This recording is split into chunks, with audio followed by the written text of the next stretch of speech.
ہے کہ مال کا علم کا کوئی جوڑ نہیں، مال کا علم کا کوئی جوڑ نہیں ہے۔ امام بخاری رحمۃ اللہ علیہ کو ترکے میں ملا اپنے والد سے 25,000 درہم۔ امام بخاری خیال یہ ہوا کہ اس مال سے تجارت کر لیں تاکہ آمدنی کا ذریعہ رہے۔ چنانچہ ایک شخص کو بلایا، اس کو 25,000 درہم دیے، کہ لو بھائی یہ تم رکھو، اسے تجارت کرو اور اس کا نفع مجھے پہنچاتے رہنا۔ وہ امام صاحب کے 25,000 درہم لے کے بھاگ گیا، نہ کوئی نفع دیا، نہ کوئی راس المال میں سے کچھ دیا، کچھ نہیں۔ ناصر نے چھوڑ دیا کہ جانا۔ اگر میں لگوں اس مال کے حاصل کرنے میں جو چور لے گیا ہے تو میرا علم کا نقصان ہوگا۔ تو امام صاحب نے چھوڑ دیا اس کو۔ لوگوں کو پتہ چلا کہ جی اتنا بڑا ایک آدمی نے امام صاحب کے ساتھ دھوکہ کیا ہے۔ ایک صاحب نے کہا کہ جس شہر میں آپ کے پیسے لے کر بھاگنے والا شخص جس شہر میں ہے، اس شہر کا حاکم وہ آپ کا بڑا معتقد ہے، آپ اگر اس کو ایک پرچہ لکھ دیں تو وہ حاکم آپ کے پورے پیسے اس شخص سے دلوا دے گا۔ آپ ایک پرچہ لکھ لیجیے، بس آپ ایک پرچہ لکھ لیجیے۔ کیونکہ علماء کا مزاج یہ تھا کہ وہ مالداروں سے، عہدے داروں سے بہت کتراتے تھے۔ یہ علماء کا مزاج تھا، علماء کا، جی ہاں، بادشاہوں کے اور مالداروں کے دروازوں پر علماء جانا پسند نہیں کرتے تھے۔ یہی وجہ تھی کہ بڑے بڑے بادشاہ علماء کی خدمت حاضر ہوتے تھے، اس سے ان کی رعایا میں دین تھا۔ امام صاحب سے کہا کہ آپ اگر ایک پرچہ لکھ دیں اس شہر کے حاکم کو تو وہ فوراً اس آدمی کو پکڑیں گے اور آپ کو پورا پیسہ واپس آ جائے گا۔ امام صاحب نے کہا کہ میں اپنے اوپر حاکم کا احسان رکھنا نہیں چاہتا۔ آج اگر وہ میرے کام آ جائے گا تو کل کو وہ اپنا کوئی کام مجھ سے نکلوائے گا خلاف شریعت، وہ یہ کہے گا میرے ملک کے حالات یہ ہیں، آپ ذرا کوئی ایسا فتویٰ دیجئے جس سے یہ مشکل دور ہو جائے۔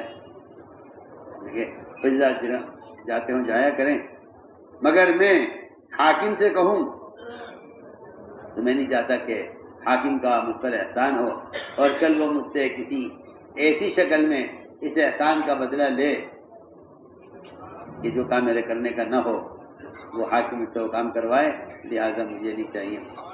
بڑی مانتا ہوں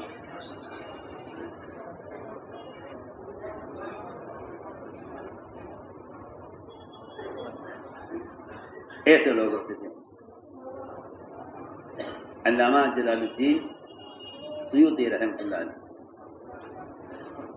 ان سے ابن عطیہ نے کہا کہ میرا ایک بہت ضروری کام ہے اور نیچے کے سارے وزراء، سارے عہدیدار، ان میں سے کوئی یہ کام کر نہیں سکتا۔ اگر آپ احسان کریں مجھ پر اور آپ ایک مرتبہ سلطان غوری سے جا کر یہ کہہ دیں کہ وہ میرا کام کر دے تو آپ کو سلطان بہت مانتا ہے اور آپ کی بات کا وہ انکار نہیں کرے گا، میرا کام ہو جائے گا۔ بس آپ کو صرف کھڑے کھڑے اس سے کہہ کے آنا ہے کہ وہ میرا کام کر دے۔ علامہ سیوطی نے فرمایا ابن عطیہ سے کہ میں آپ کے کام کا انکار نہ کرتا، آپ کا مقام اور آپ کے وقار کا تقاضا یہ ہے کہ میں آپ کے کام کو ضرور کروں، لیکن میں بادشاہ کے دربار میں جانا نہیں چاہتا۔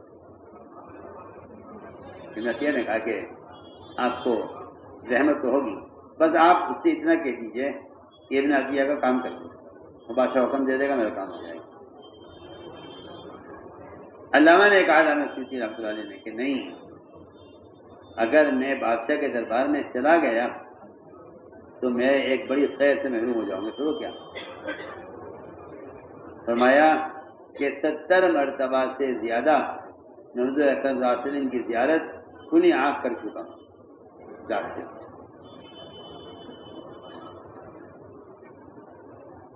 جاگتے میں 70 مرتبہ سے زیادہ آپ صلی اللہ علیہ وسلم کی زیارت کرتے ہیں۔ اگر میں ایک مرتبہ بادشاہ کے دربار میں چلا گیا تو مجھے بات کا اندیشہ ہے کہ شاید یہ زیارت کا سلسلہ ختم ہو جائے، اس لیے نہیں ایسے ہوتے تھے۔ ہاں آپ اے عائشہ مالداروں سے بچ کر رہنا، بس مالداروں سے بچ کر رہنا، یہ بڑی بنیادی بات ہے، کیونکہ تعیش کے نقشوں سے اور مال کی طلب سے علم حاصل نہیں ہوتا۔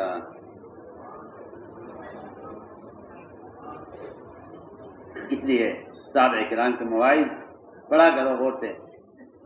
آج کل لوگوں کو نئی باتوں میں مزہ آتا ہے، قرآن حدیث اور اقوال صحابہ سے اثر لینے کا مزاج ختم ہو رہا ہے۔